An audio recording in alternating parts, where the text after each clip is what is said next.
Hello, welcome to another video of mine, it's Kemal AA, and this is another Chelsea transfer news daily video for you guys, where I keep you guys up to date with all the latest Chelsea news in the past 24 to 48 hours, and some massive updates in regards to Erling Haaland. Chelsea have put an offer according to a specific journalist. So we speak about Achraf Hakimi, and according to reports, Achraf Hakimi would prefer Chelsea over Paris Saint-Germain. We'll be delving into all the reports. We'll also be speaking about Romelu Lukaku. That deal could still be on. That hasn't been ruled out. He could be our plan B. We'll be delving into all the latest news and reports. But before I do, make sure you smash the like button, subscribe, hit the bell notification, and comment down below your thoughts and opinions on each topic that I do speak about. But without further ado, let's get straight into this news daily. And starting off with the most interesting story, and it is in regards, of course, to that generational king, Norwegian superstar Erling Haaland. And according to a journalist, Ekrem Konur, Chelsea have made a €70 million bid plus Tammy Abraham for Borussia Dortmund forward Erling Haaland. Dortmund are yet to respond to the offer. Now, I was very sceptical. I was initially very sceptical about this. Now, Ekrem Konur, he is essentially a Turkish journalist. However, when you go on his profile, it looks relatively reliable, quite credible. He's got over 115,000 followers. He's a verified journalist. He writes for various Italian publications and, of course, Turkish publications. He is, of course, a journalist. And it's interesting. It is very interesting. And what makes this even more interesting is the fact that, of course, a few weeks ago, Matt Law released an article that Chelsea were exploring other options and that we were looking to potentially include some players involved. And Tammy Abraham is one that we're looking, he's on the shortlist. He's the one that we're looking to sell and essentially produce profit off of. And the fact that Matt Law wrote an article and said that we are potentially looking to offer Tammy Abraham in a swap deal, and now this, Turkish/Italian journalist who seems to be relatively credible has come out and said that we've actually offered Tammy Abraham, there is some backbone, there is some concrete evidence to this, and it does lead me to believe that this could be reliable and legitimate, because it was talked about by Matt Law, and Matt Law is tier one. He's connected to Chelsea completely. And if he's already been speaking about rumours that Chelsea are, of course, exploring options and potentially looking to include Tammy Abraham in a deal, then this bid coming out that we've actually offered Tammy plus €70 million, there is some substance to this. Now, do I think Dortmund are going to accept this? 100% not. There is no reason why. But always in football, always in negotiation when it comes to finances and when it comes to funds in general, you never go with what Dortmund want. Dortmund have already stated, they've made their position very clear. They're reluctant to sell and they will not sell him this summer. They're not going to be looking to lose both Jadon Sancho and Erling Haaland. Now, Sancho is on the verge of joining Manchester United, of course, albeit there is, of course, a gap in evaluation. But that's almost set in stone. Let's just say, hypothetically, Sancho goes to United. That's going to make Dortmund's position a lot more stronger in terms of keeping Erling Haaland. So we're going to have to pay up. We're going to have to pay some big bucks to get Erling Haaland to West London. Now, as I said, do I think €70 million plus Abraham is going to get the job done? Of course not. But that's a starting point. In negotiations, you have to be testing these waters. You have to be seeing what Dortmund's headspace is at. Are they even interested in Abraham? Are we close to what they're looking for? So you always got to look at these things. You've always got to be testing the water. Now, what do I believe it's going to take to get Erling Haaland to Stamford Bridge? I personally believe that, listen, I don't know if Dortmund want Abraham. They may do, they may not. I believe they don't want to. I believe they don't want Abraham. I think they will want straight cash. And I've already explained in previous videos as to why. There's accounting and finance reasons for this. It's to balance the books. They want to keep their investors and their shareholders happy. And they like to get cash forward and they like to do separate deals.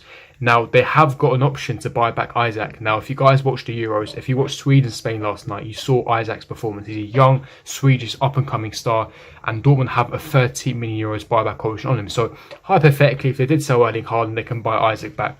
So, I think they're not going to be too interested in signing a Tammy Abraham. I think Tammy Abraham would be moving elsewhere in the Premier League. Now, in terms of cash, how much do I believe Chelsea would offer to get Erling Haaland? How much do I think it would take to lure him? I genuinely believe that it would cost around €130 million, around that mark, in my opinion. Maybe slightly higher, maybe slightly lower, but around that, approximately €130 million. Now, you've all been seeing these numbers being thrown around, €170 million, €154 million. Now, I believe this, of course, extortionate amounts of money. We're talking astronomical values here, but I don't see that being realistic. I don't see Dortmund even commanding that much, and I certainly don't see Monaco Sky or Roman paying that much. Of course, you need to take into consideration the agent fees for Mineraula, the wages it's going to take for the 5-year contract, and then, of course, you've got his father, where he's going to take a portion of cuts as well. Now, again, let's think of it from a financial and logical perspective. Erling Haaland has that release clause that's going to be active and kicking in next summer. 75 million euros, approximately 64 million pounds. So if Chelsea put on the table 130, I find that very difficult for Dortmund to reject that, because you're almost doubling your money. Not quite, but you're almost doubling your money, considering if you reject every single offer this summer, you're going to lose him for almost half next summer. Erling Haaland will be a much better player next summer, and you're going to lose him for nothing. So for me personally, if I was Dortmund, from a financial perspective, it would make sense to accept 130 to 140. Yes, you may lose Jadon Sancho, but you're going to be raking it in. Can you imagine this situation where they get 100 million euros for Sancho, 130, 140 for Erling Haaland? That's almost 250 million euros already in the bank. They can then buy back Isaac as well for 30 million euros. They can then bolster and improve the squads in other areas. With or without Haaland, they're not winning the Bundesliga. Let's get that straight now. They're going to get the Champions League with or without Haaland. Let's make that abundantly clear right now. So from a Dortmund perspective, it doesn't make any sense. If, for example, hypothetically, Dortmund were looking to challenge and they were actually really close to Bayern Munich, then I could understand why they'd be reluctant to let Haaland go. But they're miles off Bayern, so it doesn't make any sense to me. So I think they honestly would accept 130 to 140. But as I said, negotiations continue on, it rolls on. It's going to be a long-winded summer. I said a few weeks ago, a deal like Haaland to essentially manufacture and produce, it's going to take weeks and weeks to manifest. It's going to take time. So we're going to have to be very patient with it. And let's wait and see what happens. But moving on to other stories, and it is in regards to Hakimi and of course Lukaku. Now, Terry Flewers, another YouTube channel, he'd done a video with the journalist Dean Jones. Dean Jones, he's an English writer, journalist, writes for various publications, commonly known for Bleacher Reports.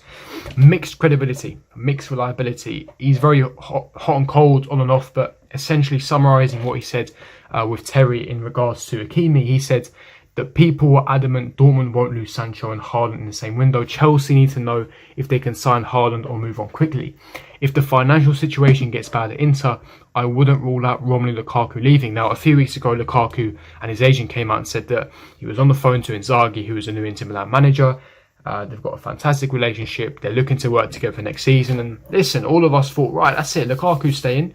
We can then focus our attention on a Haaland or a different striker. Lukaku is not coming because, of course, Lukaku is a player they're interested. However, this is interesting. And the context behind this is, if Chelsea can't sign Haaland, and as I've already mentioned and as already Dean Jones has mentioned, if Dortmund are really adamant they don't want to lose Sancho and Haaland in one window, and let's face it, Sancho will become a Manchester United player, then Chelsea need a striker. We cannot head into next season with no, registered new number 9, considering opportunities that we've had and, the glaring area that we need to improve on, which is, of course, is the number 9 position.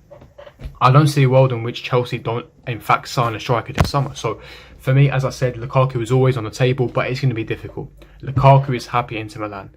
He's happy with the new manager. He's happy with the project, but of course, in football, money talks, cash is king. So let's just wait and see. Personally, I've already given my personal opinion. I'm not Lukaku's massive fan. Not in terms of him as a player. I think he's a good player. He scores a lot of goals. He's always scored everywhere he's gone to. He's strong. He's physical. He's powerful. He's worked on his first touch. He's got good link-up play. I just think that he doesn't suit Thomas Tuchel's system in terms of link-up play, in terms of operation in the lines, in terms of being clinical. Let's remember, Lukaku is not that clinical. He needs space to exploit. I've always said this before. He's like a Timo Werner in some regards. So for me, I've always said that Lukaku doesn't really suit the system, and I would prefer someone like an Erling Haaland. Now, again, in regards to Hakimi, Dean Jones said Chelsea have liked Hakimi for over 3 years. If Chelsea and PSG have matching offers for Hakimi, he would choose Chelsea. Now, this is really interesting, and this is amazing news, actually, because as you know, we've already matched Paris Saint-Germain's bid for Achraf Hakimi. Now, I mentioned in yesterday's video that PSG may potentially be pulling out the race. 2 specific reasons. One, it looks like they're on the verge of signing Serge Aurier. They're re-signing Serge Aurier, which is baffling to me because I know what Aurier has done to warrant a return to Paris Saint-Germain. He hasn't set the world alight at Tottenham. But if they're not going to be signing both Aurier and Achraf Hakimi, especially with the fact they've already got some right backs on the cards at Paris Saint-Germain. So if they sign Aurier, that ultimately and essentially rules them out with the Achraf Hakimi race. And that means Chelsea get a clear run. The motorway is clear. Full steam ahead, 120 miles an hour. Go down that motorway. There's no one with you. There's no one in the race. Yeah, and that means that we can negotiate with Inter. We know Inter in some financial trouble. And this is the other thing I want to mention. If we're signing Hakimi, I don't see us signing Lukaku. What, do you think we're going to sign Lukaku? You think we're going to sign Inter Milan's best players, both of them in one window? I don't see that being too realistic. So I think that we'll sign Hakimi. and I don't see he signing Romelu Lukaku. And that's interesting that he would pick Chelsea over Paris Saint-Germain. And why wouldn't you? We're kings of Europe. We're champions of Europe. We can match any wage PSG offer. We've got the lure of London, the Premier League. His best mate, Hakim Ziyech, plays at Chelsea, his Moroccan counterpart. So thing I've always maintained, I think that Chelsea are more lucrative and more attractive compared to Paris Saint-Germain, and it doesn't surprise me, but it's amazing to hear nonetheless. So that's really good. But that is me wrapping up the News Daily. If you'd enjoyed, don't forget to smash the like button, subscribe, hit the bell notification, and I'll see all of you guys for my next video. Peace.